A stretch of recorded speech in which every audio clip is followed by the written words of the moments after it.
Fampandrosoana miangavany fotony sotoavina mahamalagasy no antom-pisiany fikambanana apinga antondrahatona nosika azy ireo ampianatra maimaimpoana ny kabary olona nahatratratra any amin'ny 430 ary no nahazo tombontsoa tamin'izay fampianarana amin'ny kabary izay navoaka tamin'ny fomba ofisialy koa tamin'ny andro ny omaly raha vokarary manalina sy mamirasoana io no mitondra ny akon'izay.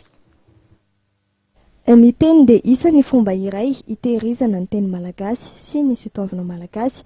Izany no mazava-dehibe ny fianarana ny kabary izay tokony hiainana isan'andro hoy Nèvre Oldine, CST sady filohan'ny fikambanana Fimpimi na ny fikambanana Mpianadaminala raha nanatrika ny lanonana famoahana andiana mpianatra kabary dia salotra ny anarana fandresena ny tena nomaly teto amin'ny LTP Alarobia.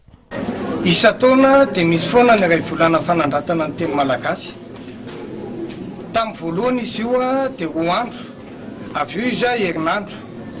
Tateo aoriana izy dia iray volana ny fanandratana ny teny malagasy. Raha antsika malala fa ny fomba hitehirizana tsy hanandratana ny teny malagasy dia ny kabary. Ary izay eto amin'ny pikabary, izay no anohananay. Pikabary azo lazaina fa nitarika tanora maro an'ireto fikambanana apinga ireto. Ny antony dia tsotra, misy ny teny malagasy natao amin'ny manam-pahaizana, izany hoe anarana any amin'ny ambaratonga ambony, fa misy kosa ny teny malagasy hatrainy fotony.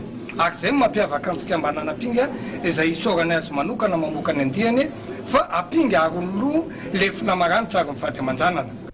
Misa 430 ireo mandrafitra ity andiana mpianatra navoaka omaly ity izay nahazo fampiofanana maimaimpoana avy amin'ny fikambanana tanora apinga.